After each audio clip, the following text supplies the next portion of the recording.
کشوری ما السلام صاحب قرانی ملت در تنی پاکی وطن روح و روانی ملت شکر استقلال و وحدت شکر نوروزی عجم منشأ خوشبختی پیر و جوانی ملت مکتبی سنتوده باشد ارمغان از شما زنده باشه قهرمانی جاویدانی ملت خوش آمده پیشوای معظم ملت نوروزتان مبارک.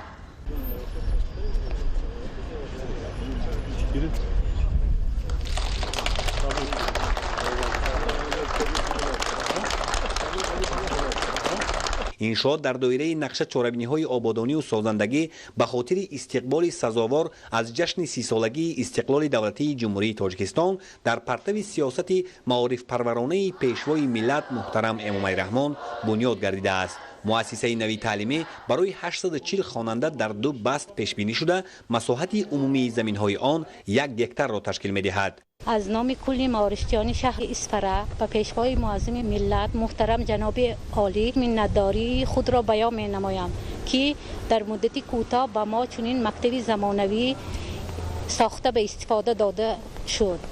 ما معارفچیان کوشش به خرج می‌دهیم که در آینده برای تربیت نمودن نسل نورس که آینده ملت سهمگذار باشه همین امکانیت‌های فراهم آورده را استفاده برده خوانندگان را در روحیه و تندرستی میهن‌شناسی و خویشتن‌شناسی تربیت می‌نماییم. بینای تعلیمی از 3 آشیانه با 14 صنفخانه از جمله صنفخانه‌های عمومی و فنی تعلیمی اینچنین اتاق‌های کاری برای آموزگاران عبارت میباشد. صنفخانه‌های فنی فیزیکا، شیمیا، متماتیکا، بیولوژیا، تکنولوژی اطلاعاتی، تعلیم مهنت با تجهیزات و عیانیت‌های زمانوی از جمله تخته الکترونی و دستگاه‌های آزمایشی تامین بوده برای خوانندگان شرایط مساعدی از خود کردن دانش موجود میباشد. در 2 صنفخانه تکنولوژی اطلاعاتی 16 کامپیوتر معاصر نصب گردیده است. من سال 2015 طبق کвоти президенتی به دانشگاه دولتی خوجند به نام اکادمیک باباجان غفورов داخل شده.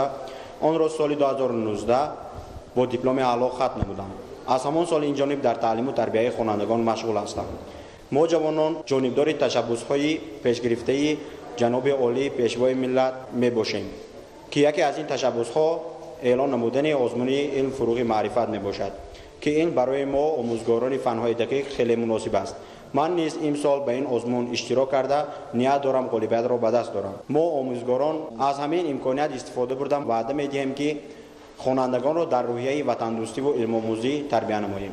در کتابخانه عنعنوی و هم الکترونی اساساً ادبیات فنی و بدیعی موجود می باشد. کتابخانه در آشیانه دوم بینای دیگر انشاءات نوبنیاد جای داده شده است. در آشیانه یکم بنا تالار ورزش تشکیل گردیده با لوازمات برای بازی‌های فوتبال خرد، والیبال، بسکتبال و مسابقه‌های تن به تن تامین می باشد.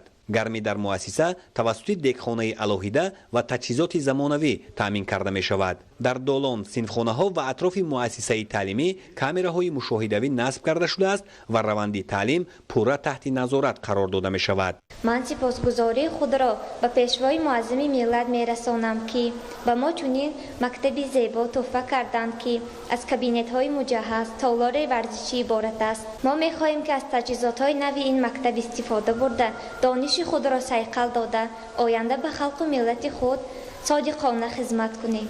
اطراف انشاءات در مساحت 400 متر مربع با گل و نهال‌های آرایشی زیب داده شده. راهرفها پورا سفالک پوش گردیدند. من منتداری خود را به پیشوای معظم ملت میرسانم که برای ما حیا نمودند که در چنین یک مؤسسه زمانوی تحصیل نموده دانش خود را صیقل دهیم و در آینده بهر پیشرفت و آبادانی و گلگلشکوفی تاجیکستان عزیز خدمت ارزنده به سامان رسانیم. ساکنان دهه سنگتوده ابراز می‌دارند که از سبب دور بودن مؤسسه تعلیمی قبلا خوانندگان دشواری می‌کشیدند. با مورد بهره برداری قرار گرفتن این بارگاه محتشم تعلیمی مشکل آنها از بین رفت. سپاس و منتداری آموزگاران و خوانندگان این مؤسسه تعلیمی نوبنیاد را به پیشوای معظم ملت می‌رسانم.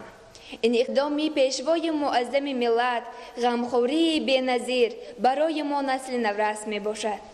زیرا مطالب علمانی موضع سنگ‌توده چند سال باز برای تحصیل 7-8 کیلومتر راه را طی نموده در مؤسسه های تعلیمی دیگر تحصیل می‌کردیم که این خصوصاً در موسم زمستان و هنگام برف و باران برای ما خیلی مشکل بود. محض با دستگیری پیشوای ملت بود که صاحب مؤسسه گردیدیم که نظیرش در شهر و دهات اصفهان نیست و ما وعده می‌دهیم که علم و دانش معاصر را باز هم وسیع‌تر و عمیق‌تر از بر نموده سازندگان توانای جمعیت آینده تاجیکستانی عزیز گردیم و بهر گل و شکوفی کشور محبوبمان صادقانه خدمت نماییم. با سرور دولت محترم امام علی رحمان اطلاع داده شد که در مرحله دومی ساختمان بنیاد باز یک بینای دیگر به نقشه گرفته شده در آن جایگیر نمودن مجلسگاه با 200 جای نشست و آشخانه برای 80 نفر در نظر است. مؤسسه نو بنیادی تعلیمی با خط الوهیده برق تامین می باشد.